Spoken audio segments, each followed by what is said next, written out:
जय माता दी। जय माता। अर्थ न्यूज़ में मेरे साथ जमाल साहब, रवि शांडू और चर्चा करनी है जियोपॉलिटिकल शिफ्ट की जो एशिया को अपना सही मुकाम दिला रहा है। रवि साहब मेरे से सहमत होंगे इस बात के ऊपर कि जो एससीओ में करंट हुआ आज हमारा इवेंट, उसमें जो पहलगाम अटैक को रजिस्टर कराया गया, ये कोई छोटी डेवलपमेंट भारत के लिए नहीं है, क्योंकि उसमें सीधे सीधे पाकिस्तान को अगर एक्यूज़ किया जाता तो पाकिस्तान एक मेंबर है, वो मना कर सकता था, लेकिन उसको ऐड करके कंटिन्यू किया गया।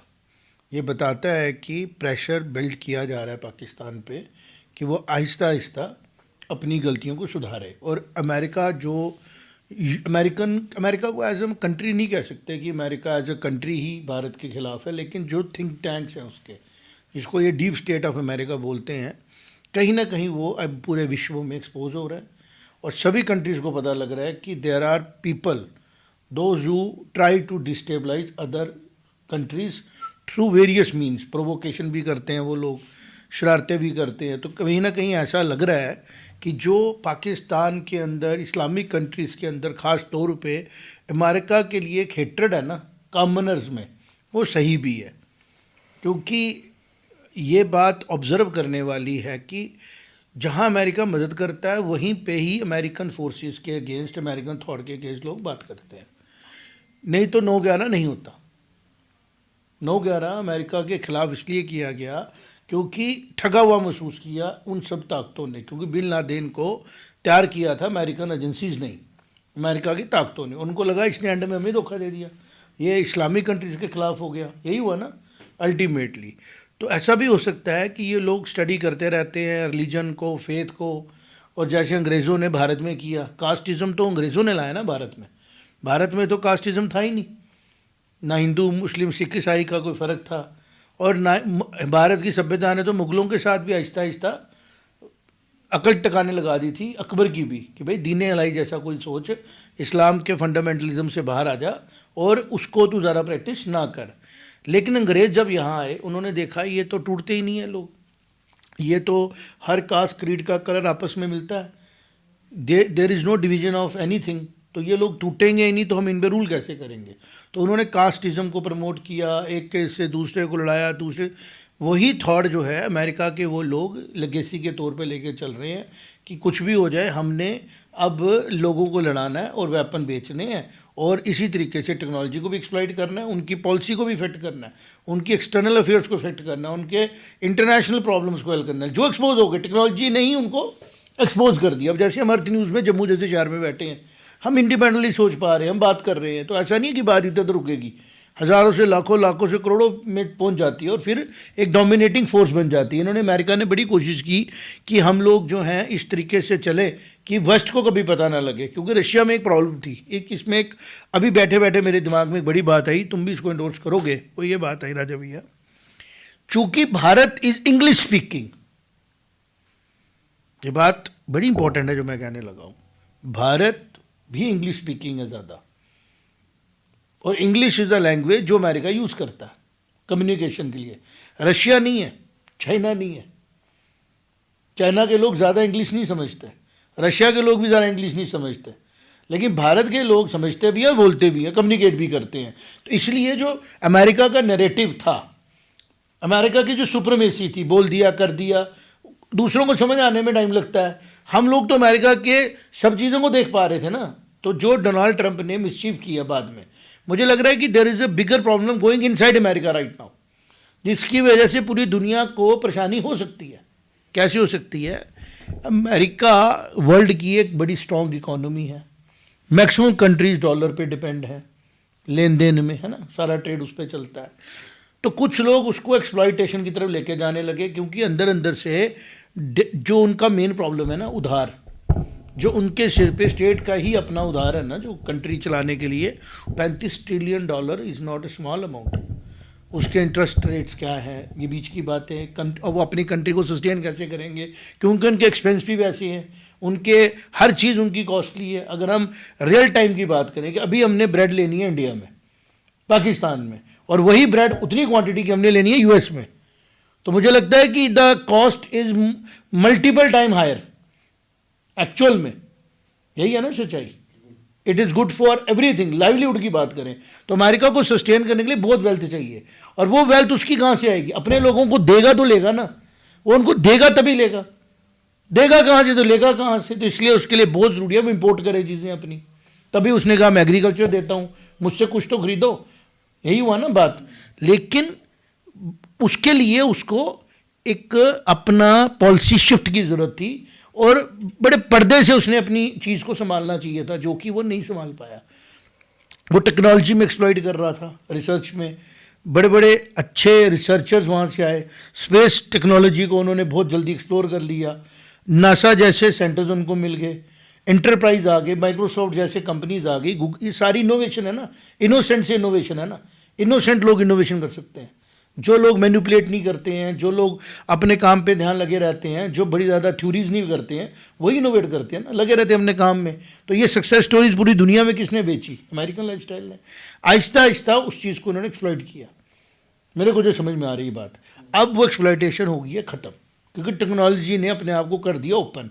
अब साउथ कोरिया से भी टेक्नोलॉजी आ रही है, भारत के किसी छोटे कोने से भी आ रही है, पाकिस्तान से भी आ सकती है, चाइना से आ रही है, रशिया से भी आ रही है, हर जगह। अब उनको ये समझना पड़ेगा कि अगर हमें सुपरमेसी रखनी थी तो हमें भारत की फिलॉसफी के ऊपर चलना था कि एक बड़े आदमी को कैसे चलना है। और भारत की फिलॉसफी कहती है अगर आप बड़े हो तो आपको छोटों को साथ लेके चलना है। मतलब पहला राइट छोटे का बनता है आपसे, बड़े का राइट बाद में बनता है। अगर उसी फिलॉसफी पे अमेरिका चलता तो अमेरिका की कोई सुप्रीमेसी को हिट नहीं करता, कोई उसके डॉलर के बारे में डिस्कशन नहीं करता। आज हम यहाँ बैठ के उसकी इकोनॉमी बात नहीं करते। आज एससीओ में जो हुआ वो एक बहुत बड़ा ट्रांजिशनल शिफ्ट है। भारत की ग्रोथ इसलिए हो रही है क्योंकि भारत अपनी सभ्यता को पकड़ के बैठ गया। कि जैसे अगर अभी जयशंकर जी की बात करें तो वो बिल्कुल वैसा बिहेव कर रहे हैं जैसे अंगद बिहेव कर रहा था रावण की सभा में, और भारत भी वैसा ही बिहेव कर रहा है अपने एनिमल्स के साथ जैसा रावण के साथ बिहेव किया जा रहा था। कि वो पूरा टाइम दे रहा है पाकिस्तान को कि तू सुधर जा। अगर तू तौबा करता है, अपने टेररिस्टों से दूर जाता है और पाकिस्तान की लैंड को भारत के खिलाफ यूज़ करने से मना करता है, हम रिव्यू करने को तैयार हैं हर एक चीज़ को। लेकिन उसके लिए तुझे एक्सेप्ट करना पड़ेगा कि मैंने पाकिस्तान में बैठ के अमेरिका के कहने पे या किसी भी अमेरिकन एजेंसी के कहने पे या किसी के भी कहने पे मैंने नोट गलत छापे, मैंने ड्रग कार्टेल को सपोर्ट किया, भारत में ड्रग्स भेजे, हथियार भेजे, नकली नोट भेजे, भारत को डिस्टेबलाइज करने की पूरी कोशिश की, भारत में रीजनलिज्म भी फैलाया। मैंने भारत में रीजन और रिलीजन दोनों का इस्तेमाल किया, और रिलीजन को दिखा दिखा के भी मैंने वहाँ पे लोगों को तोड़ने की कोशिश की, जिसका जवाब भारत की सरकार ने बड़े अच्छे तरीके से दिया। आज हम जब बात करेंगे कि अब चीज़ें आगे बढ़ गई हैं और पॉजिटिविटी की तरफ जा रही हैं, पीस की बात की गई, कम्युनिकेशन की बात की, कनेक्टिविटी की बात की गई। मैं ये सोच रहा हूँ, ये मेरा पर्सनल निजी राय है और ऑब्जर्वेशन है कि शायद अब जो हमारी शंघाई कॉरपोरेशन का ऑर्गेनाइजेशन है, कोऑपरेशन ऑर्गेनाइजेशन, इसको अपग्रेड करने की ज़रूरत है क्योंकि इसका दायरा बढ़ रहा है। और हम एक ऐसी ऑर्गेनाइजेशन जो पूरे विश्व को साथ में लेकर चल सकती है because of its ideologies, because of its inclusive mindset, because of its acceptance, उसको शंघाई तक लिमिटेड रखना अब मुझे लगता है जस्टिफाई नहीं होगा। और आगे चल के इसके बारे में डिस्कशन होगी, ये रीज़न हो सकता है। पहले आप इसके ऊपर बात करो, फिर राजवेश से थोड़ा डिस्कस करेंगे और फिर एक प्रपोजल देंगे जो मुझे लग रहा है कि हमें राइट टाइम में अर्थ न्यूज़ के प्लेटफॉर्म से देना, कि आप सब इसमें से क्या देख रहे हो कि where we are heading now in next few months. दिसंबर में भारत को मौका मिलेगा इसको होस्ट करने का, उससे पहले क्या डेवलपमेंट्स होनी चाहिए जिससे कि ये जो क्लब बना है एक किस्म का, ये जो ऑर्गेनाइजेशन बनी है, ये पूरे विश्व को एक नए लेवल पे लेके जाए और ह्यूमैनिटी के लिए बेटर काम करे, सभी कंट्रीज़ को अपने साथ लेके चलने में इसमें स्कोप हो। व्हाट डू यू से? बिल्कुल, देखिए एससीओ में जो आज हुआ एज ए ग्रुप ऑर्गेनाइजेशन भी इम्पॉर्टेंट था। देखिए उसके मेंबर्स जो हैं, जो देश हैं, भारत पाकिस्तान दोनों मेंबर हैं, चीन मेंबर है, अफ़गानिस्तान मेंबर है, ईरान मेंबर है। तो एक लार्ज स्पेक्ट्रम जो मतलब काफ़ी कन्फ्लिक्ट्स भी हो रहे हैं काफ़ी इलाकों में, जो उसमें इन्वॉल्व लोग हैं वो इसके मेंबर हैं। एक तो ये बात है कि ये काफ़ी इम्पोर्टेंट संस्था बन चुकी है अब, और इस संस्था में पाकिस्तान के होने के बावजूद पहलगाम अटैक को कंडेम करवाना, तो ये मोदी जी की पहली जीत थी, वो पहली अचीवमेंट ये थी। दूसरी अचीवमेंट थी कि मोदी जी 7 साल बाद चीन गए हैं, और जी के साथ जो उन्होंने एक बायलैटरल जो उनकी मीटिंग हुई, ये काफ़ी एक लोग जो हैं काफ़ी उत्साह से देख रहे हैं इस मीटिंग को कि काफ़ी कुछ इसमें भारत के लिए निकल के आ सकता है। इसके अलावा जिस बॉडी लैंग्वेज और जिस तरीके से पुतिन मिले मोदी से, वो एक रिमार्केबल चीज़ थी। अब देखिए हो क्या रहा है कि जो न्यूयॉर्क टाइम्स है और जो वॉशिंगटन पोस्ट के जो एडिटोरियल आ रहे हैं, उन एडिटोरियल्स में ये बताया जा रहा है कि क्या ट्रंप को समझ ही नहीं है इशू की, कि ट्रंप क्या इंडिया को एक स्कूल का बच्चा समझता है कि आप उसको एक टैरिफ लगा दोगे या कोई फाइन लगा दोगे तो वो स्कूल का बच्चा सुधर जाएगा। इंडिया जो है वो इन इटसेल्फ एक अंदर ही एक दुनिया है। हर 5वां आदमी विश्व का जो है वो इंडियन है, इतनी आबादी है हमारे इस इलाके की। तो आप हमें एक स्कूल के बच्चे की तरह हमें बता नहीं सकते कि भाई हमारे ऊपर कोई हमले करेगा, पाकिस्तान हमारे औरतों के सिंदूर उजाड़ेगा और हम पाकिस्तान को कुछ ना बोले, हम उसके सुलह की बात करें, और फिर आप झूठी बातें बोलो कि नहीं जी सुलह मैंने कराई। देखिए हमें पता है, जो 10 मई को हम बिल्कुल बॉर्डर से 15-20 किलोमीटर दूर रहते हैं, हमने पूरा क्लोजली ऑब्जर्व किया साइबर स्पेस भी और हमारी असली स्पेस भी। जो उस दिन हुआ वो बिल्कुल रिमार्केबल था। 50 से ज़्यादा वेपन्स यूज़ किए गए, जो धीरे धीरे बात आ रही है, 50 से ज़्यादा वेपन्स से टारगेट किया गया पाकिस्तान के एयर बेसिस को, उन एयर बेसिस को हिट किया गया। उनमें से काफ़ी एयर बेसिस अभी तक ऑपरेशनल नहीं है, और इसके बाद इंडिया रुक गया क्योंकि बनता भी नहीं था। देखिए हमने अचीव कर लिया था जो हमने अचीव करना, लेकिन ट्रंप का ये मानना कि मोदी माने कि मैंने जो मुदाखलत है ये मैंने कराई और मुझे नोबेल प्राइज मिले, एक बच्चों वाली सोच दर्शाता है। और अब देखिए हुआ क्या हुआ, ये कि इंडिया अपने ना फुल पोटेंशियल पे काम नहीं कर पा रही थी। जो इंडिया का असली पोटेंशियल था, कहीं ना कहीं मोदी जो है वो थोड़ा सा दबे हुए थे, थोड़ा सा अमेरिका की बात मान रहे थे। लेकिन इस प्रेशर टैक्टिक्स से, जो प्रेशर टैक्टिक्स जो ट्रंप द्वारा इंडिया के ऊपर लगाया गया है, इंडिया को परफॉर्म करने का मौका है। अब देखिए इंडिया इस टाइम परफॉर्म कर रहा है, इंडिया इस टाइम चाइना से बात कर रहा है, इंडिया इस टाइम रशिया से बात कर रहा है। अमेरिका को हमने कुछ नहीं बोला, हमने जवाब तक नहीं दिया, मोदी ने जवाब तक नहीं दिया, ना हमने कोई काउंटर टैरिफ लगाया। कहने का मतलब ये है कि जो मुझे लग रहा है कि अगले 2-3 साल 5 साल जो है ना, ये एक टेक्टोनिक शिफ्ट लाएगा जो वर्ल्ड सिनेरियो है, जो वर्ल्ड पॉलिटिक्स है सारी, और इसमें भारत कहीं ना कहीं बहुत ऊपर उभर के आएगा। तो मैं बात कर रहा था कि ये एप्ट टाइम है कि अब शंघाई कोऑपरेशन ऑर्गेनाइजेशन को अपग्रेड करके ग्लोबल कोऑपरेशन ऑर्गेनाइजेशन बना दिया जाए, एससीओ से जीसीओ बना दिया जाए, और उससे इस ऑर्गेनाइजेशन का जो नेचर और जो रूप है वो बड़ा बन के आएगा। जो हम अक्सर कहते हैं कि हमारा यूनाइटेड नेशन ऑर्गेनाइजेशन ग्रेजुअली वो अपना काम नहीं कर पा रहा है। लेकिन जो अब ग्लोबल, जो हम ये सोच रहे हैं कि ग्लोबल कोऑपरेशन ऑर्गेनाइजेशन अगर इसको बना दिया जाए बाय नेम, शंघाई का नाम हटा के या उसको अपग्रेड करके, होते हैं हिस्टोरिकल चीज़ें होती हैं, तो मुझे लगता है that will open a big room for various countries to join this forum, and then America will also feel कि मैं पीछे क्यों रहूं, क्योंकि डोमिनेशन की बात ही नहीं है। हम कह नहीं रहे हैं कि कोई कंट्री किसी को डोमिनेट करे, हम कह रहे हैं सब अपने अपने नेचुरल रिसोर्सेज के साथ आएँ, अपनी अपनी स्ट्रेंथ के साथ जुड़ें, एक दूसरे का हाथ पकड़ें और एक दूसरे को साथ लेके ग्लोबल विलेज की तरफ हम बढ़ें। तो अगर एससीओ की जो ग्रोथ हो रही है, जो डेवलपमेंट हो रही है, आपस में जो इनकी कोऑर्डिनेशन है, ये एक नेचुरल कोऑर्डिनेशन की तरफ हम बढ़ रहे हैं, हम नेचुरल अलाई बनते जा रहे हैं। थोड़ी चीज़ें चाइना को भी समझनी पड़ेंगी कि मैं, और वाकई में अगर हम में से कोई डिफेंस में आगे है तो वो डिफेंस डोमिनेट करे, हम में से कोई टेक्नोलॉजी में आगे बढ़ रहा है वो टेक्नोलॉजी में करे, हम में से कोई कंज्यूमर अफेयर में आगे है कंज्यूमर में बढ़े। सब लोग अपनी अपनी पॉपुलेशंस के लिए एडुक्वेट रिसोर्सेज क्रिएट करें, और फिर सब मिलके हम ग्लोबल वार्मिंग का भी ध्यान दें, क्योंकि हम 300-400 करोड़ लोग तो बन जाएंगे, और वर्ल्ड की 70% अगर पॉपुलेशन हमारे साथ जुड़ती है तो अमेरिका भी हमारे साथ, जो अमेरिका के अंदर लोग बैठे वो इंसान ही है ना, वो भी समझेंगे कि हमसे ही चूक हुई कि हम लोगों को साथ लेके नहीं चल पाए। तो हम वॉर की तरफ जाने की बजाय इनके साथ कोऑर्डिनेट करते हैं और एक्सेप्ट करते हैं। क्या गलत है इसमें? एक वॉरियर को वॉरियर कहना शास्त्रों में लिखा है ना, कि लड़ाई अपनी जगह रही, लेकिन वॉरियर तो वॉरियर था। अगर भारत ने मेहनत की, मोदी जी ने, शंघाई शी जिनपिंग ने चाइना के लिए मेहनत की, पुतिन जी ने रशिया के लिए मेहनत की, और ये इजराइल के नेतन्याहू भी लगे हुए हैं अपने देश के लिए, उधर से गल्फ कंट्रीज लगी हुई हैं अपने देश के लिए, सिंगापुर ने मेहनत की कंटिन्यूटी के साथ उन लोगों ने, इवन मैं कह रहा हूँ बैंकॉक मेहनत कर रहा है, मलेशिया मेहनत कर, हर कंट्री लगी है मेहनत करने। तो उनको डिस्टेबलाइज करने के लिए अगर वेस्ट में बैठी कोई ताकतें हैं, चाहे वो यूरोपियन कुछ कंट्रीज़ हैं, चाहे वो ये अमेरिका के साथ जुड़ी हुई कंट्रीज़ हैं, इनको आइडेंटिफाई करके ओपन किया जा रहा है। अब इंडोनेशिया में जो हालात बने हुए हैं, लग रहा है कि जैसे बांग्लादेश को डिस्टेबलाइज किया गया, इंडोनेशिया का नंबर है, और कुछ लोग कोशिश करें भारत का भी आएगा, नहीं आएगा, क्योंकि भारत की क्लैरिटी हो चुकी है, भारत की गवर्नमेंट डिसाइसिव है। भारत में अगर लगेगा पता कि कोई ऐसी हरकतें की जा रही हैं, तो मुझे लगता है बड़ी सख्त कार्रवाई की जाएगी, जो लोगों ने सोचा भी नहीं होगा। जो रूप भारत का मैंने अब देखा है, मैंने अपनी ज़िंदगी में काफ़ी साल गुजार दिए ऑब्जर्वर की तरह, लेकिन मैंने देखा नहीं। तो मुझे लग रहा है कि आगे चल के डिवाइड हो सकता है, जब एससीओ और रेकनिंग हो जाए और खास बन जाए, तो कुछ लोग इसमें आ जाएंगे जो उसको तोड़ेंगे कि देखो जी ये तो शंघाई है, किया जा सकता है ना।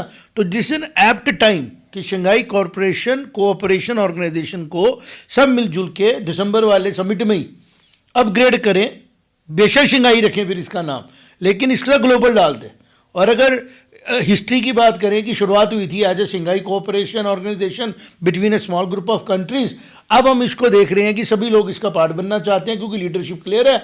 Let's make it beyond Asia also. Asia करेंगे फिर डिवीजन होगा ना वर्ल्ड का। हाँ, मैं कह डोमिनेशन है, वी वांट की, मेरी ये सुजेशन होगी कि let it be a global cooperation organisation.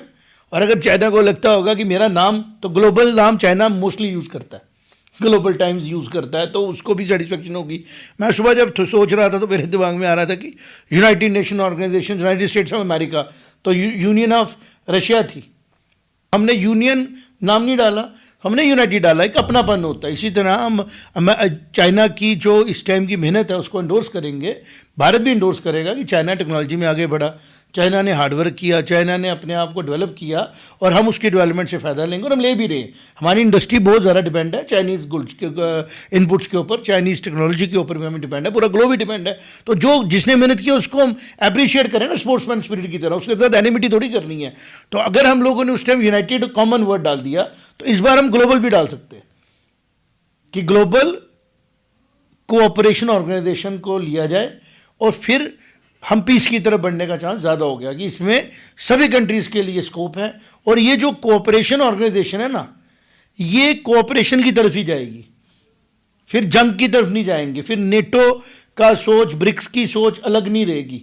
तो ये एक बड़ा प्लेटफॉर्म होगा जिसके अंदर आहिस्ता आहिस्ता सभी लाइक माइंडेड कंट्रीज आएंगी, और आहिस्ता आहिस्ता जो नहीं आएंगी उनको रिक्वेस्ट की जाएगी कि भाई साहब आप भी जो अपनी एलिनेशन में रहने की आदत है उसको छोड़ें, बिकॉज अब कोई भी कंट्री, कोई भी थॉट प्रोसेस किसी को एक्सप्लॉइट नहीं कर सकता, क्योंकि चीज़ें बहुत ओपन हो चुकी हैं। अब डिप्लोमेसी ट्रुथ है, आज से पहले डिप्लोमेसी थी इधर की बात उधर करो, इधर की बात उधर करो।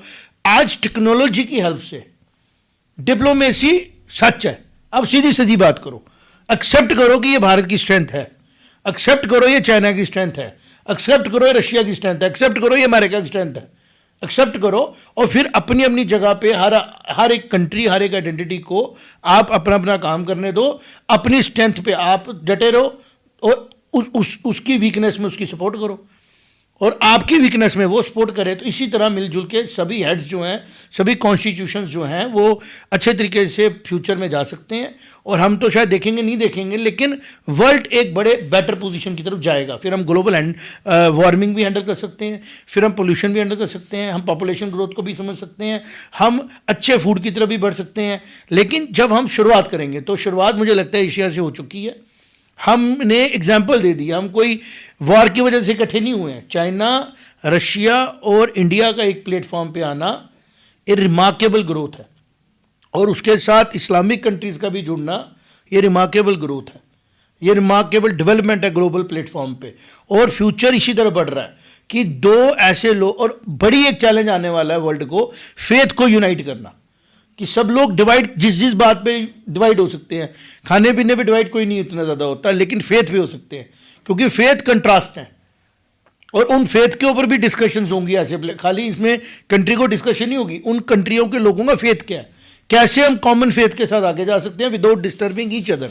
तो मुझे लगता है ग्लोबल कोऑपरेशन और कोऑपरेशन ऑर्गेनाइजेशन के तौर पे अगर हम आगे बढ़ेंगे, डिफरेंट हेड्स उसके अंदर बनाए जाएं कि किन बातों के ऊपर एक कंट्री दूसरे से लड़ती है, एक कम्युनिटी दूसरे से लड़ती है, एक कंट्री के सिटीजन दूसरे से लड़ते हैं, क्रिश्चियनिटी, हिंदुइज्म और सनातन और इस्लाम, ये कितनी देर तक एक दूसरे से डिफरेंसेस में रहेंगे। अल्टीमेटली इन सबको कॉमन प्लेटफॉर्म पे लाके इंटरेक्शंस बढ़ानी पड़ेंगी। लैंग्वेजेस इतनी ज़्यादा हैं, हम कैसे एक दूसरे की लैंग्वेजेस के साथ चलें, तो एक कंट्री 2-4 कंट्रियों का ग्रुप नहीं रहेगा ना। Ultimately it has to become global, और वो तभी होगा जब इसमें डोमिनेट करेंगे पॉजिटिव माइंडसेट के लोग और पॉजिटिव माइंडसेट की कंट्री, जो मुझे लगता है शुरुआत एससीओ से नेचुरली हो चुकी है और एससीओ इस तरह बढ़ रहा है।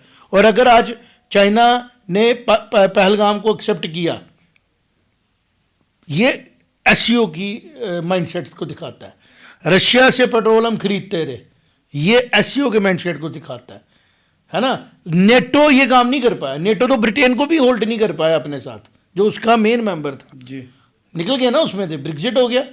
नहीं नेटो तो लगा है वो ब्रेक इससे जो यूरोपियन यूनियन से, this what I am saying ना, निकल गए ना बीच में। सो अल्टीमेटली कहीं ना कहीं डिफरेंसेस हुए ना, कि हम इकोनॉमी शेयर नहीं करना चाहते, हम अपने अंदर की चीज़ों को कॉमन नहीं लेके चलना चाहते। तो मुझे ऐसा लग रहा है कि जो ये ग्लोबल फिनोमिना शिफ्ट हुआ है, इसमें एससीओ की ताकत को एक्सेप्ट करने के बगैर पूरे विश्व की जो सो कॉल्ड ताकतें थी, ऑप्शन ही नहीं है इनके पास। और अगर वो बजाय इसके कि कोऑपरेशन की तरफ आएँ, तो आगे वो आके देखेंगे जी हमारे लिए स्पेस ही नहीं है। तो अभी मैंने सुजेस्ट किया कि स्पेस क्रिएट करने का पहल इधर से ही हो, कि अब एससीओ के मेंबर चाहते हैं कि इसको ग्लोबली ओपन किया जाए और ठीक तरीके से लोगों को इसमें, लोगों का मतलब हो गया कंट्रीज़ को इसमें आने दिया जाए, ताकि सभी कंट्रीज़ अपनी अपनी चीज़ें रखें और कोऑपरेशन के साथ आगे बढ़ें। बिकॉज अब जो थ्रेट है ना नेचर से, वो एक कंट्री की नहीं है। अब बाढ़ आई जम्मू कश्मीर में, वो जली गई पाकिस्तान में, जलजिला आया अफगानिस्तान में, इफेक्ट हुआ दिल्ली तक। तो जो नेचर की तरफ से हम लोगों को यूनाइट किया जा रहा है ना, उसको समझने की ज़रूरत है कि नेचर चाहती है कि लोग कंट्रीज़ आपस में यूनियन बनाएं, यूनाइट हों, एक दूसरे के साथ भाइयों वाला तरीके से चलें, रिलीजन को समझें, फेथ को समझें और डिस्कशन डिबेट करें, टेक्नोलॉजी का हेल्प लें, एक दूसरे के कल्चरों को देखें, और जो चीज़ ह्यूमैनिटी के खिलाफ है सब मिलके उसके खिलाफ हो जाए। वो है टेररिज्म, वो है एक्सप्लॉयटेशन, वो है स्लेवरी, वो है कि मैं तेरे से सुपीरियर, तू मेरे से इन्फीरियर। हम सब इंसान हैं। साउथ अफ्रीका का एक जो अभी जो अभी डेवलप हो रहा है, वो भी इंसान है।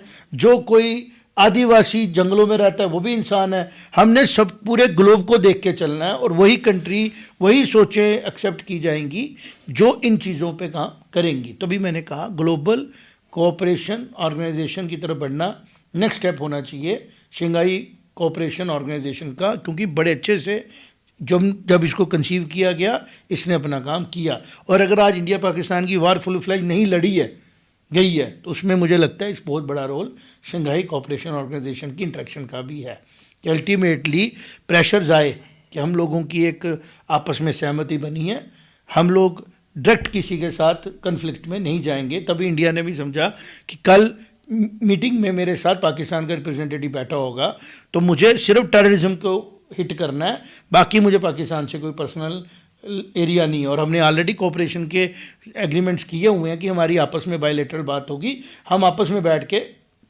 दोनों कंट्रीज़ अपने बॉर्डर डिस्प्यूट सॉल्व करेंगे। उसी पे चलते हुए चाइना ने भी एक्सेप्ट किया, और चाइना के साथ गलवान के साथ हमारी बातचीत हुई। हम कन्फ्लिक्ट की तरफ नहीं जा रहे, वॉर की तरफ नहीं जा रहे। तो ये एक 2 रिमार्केबल अचीवमेंट्स हैं इस ऑर्गेनाइजेशन की, जो न्यूक्लियर ट्रिगर पॉइंट को कंट्रोल कर पाए। और अगर ये ऑर्गेनाइजेशन नहीं होती, ऐसी इंट्रैक्शंस नहीं होती, तो मुझे लगता है वेस्ट इंटरेस्टेड था कि ये जो न्यूक्लियर वॉर की तरफ ना जाएं। वेस्ट तो ये चाहता था कि पहले मैं प्रोवोकेशन करूं और फिर मैं बाबा बन के आऊँ कि देखो जी मैं दोनों को बिजनेस दे दिया, पैसा दूंगा तो लोग मेरे हिसाब से चलेंगे। लेकिन जब ये डायलॉग उन्होंने बोला, अमेरिकन थॉट्स ने, ये बड़ा बुरा लगा कि मैंने दोनों को कहा तुम्हारे बंदे मरे हैं, कोई फर्क बात नहीं, मेरे से दोनों बिजनेस ले लो, वॉर छोड़ दो। भाई वॉर पैसे के लिए थोड़ी लड़ रहे थे। ये अटैक भारत के प्रधानमंत्री, भारत की सेना ने, भारत की एक एक बंदे ने उन लोगों पे किया जिन्होंने इनोसेंट भारतीयों को धर्म पूछ के मारा। हमने पाकिस्तान के खिलाफ तो अटैक ही नहीं किया। हमने कहा अगर पाकिस्तान तेरे अंदर है तो हम अमेरिका नहीं है कि 10 साल लगाएंगे। हम भारत हैं। हमारी सभ्यता में भीम ने दुशासन की छाती फाड़ी और उसका खून पिया। यही है ना सच्चाई। तो भारत ने पाकिस्तान को बता दिया कि अगर टेररिज्म किया या किसी के कहने पे किया तो बचाने तुझे कोई नहीं आएगा, क्योंकि हम सबके खिलाफ लड़ेंगे। और पीछे पूरा एससीओ खड़ा था, जो मुझे समझ में आ रहा है बाहर से देखने में। रशिया ने भी पूरी तरह भारत को उसमें सपोर्ट किया, पावरफुल है, कोई उधार नहीं है। चाइना ने भी अंदर से भारत को सपोर्ट किया, न्यूट्रल प्ले किया, बड़ा ज़्यादा अग्रेसिव प्ले नहीं किया। और उसके बाद जब पहलगाम के अटैक के बाद जो आज डेवलपमेंट हुई कि उन्होंने उसको कंडेमन भी किया, तो नेक्स्ट स्टेप हुआ है। अगली बार हो सकता है अगर पाकिस्तान नहीं सुधरा और फिर टट्टू बन के रहा आसिम मुनीर के वजह से, उन एजेंसीज का जो उसको पैसा देती हैं, हथियार देती हैं, उसको प्रवोक करती हैं, सप्रेस, और बलोचिस्तान में उसको हेल्प की ताकि वो अपनी पॉपुलेशन को सप्रेस करे और अपने ही लोगों के खिलाफ चले। तो ये समझने की जरूरत होगी।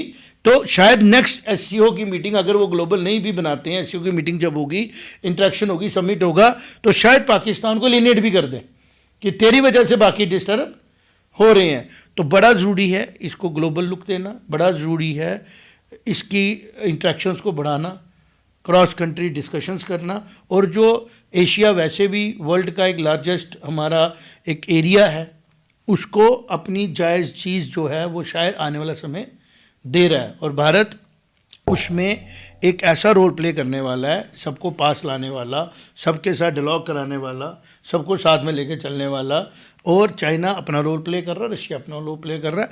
अब हमें लगता है कि जो वेस्टर्न कंट्रीज़ हैं उनमें से भी काफ़ी कंट्रीज़ होंगी जो ये चाहेंगी कि हम भी इनके साथ इंटरेक्शन करें, क्योंकि बिजनेस डील्स तो हैं, प्रोडक्शन डील्स तो हैं, रिसोर्सेज की डील तो आई है। और सबसे बड़ा है अब बिजली का आदान प्रदान होना, ग्रिड्स बनना इंटरनेशनल लेवल पे, कि भारत की बिजली जा रही है पूरे सेंट्रल एशिया में, कहीं और से बिजली आ रही है यहाँ पे, क्योंकि बिजली के बगैर आप करोगे क्या टेक्नोलॉजी का। तो जो एनर्जी है एक बहुत बड़ा एक चैलेंज आने वाला है कि विदाउट कार्बन फुटप्रिंट के हमने एनर्जी कैसे बढ़ानी है, कैसे अरेंज करनी है।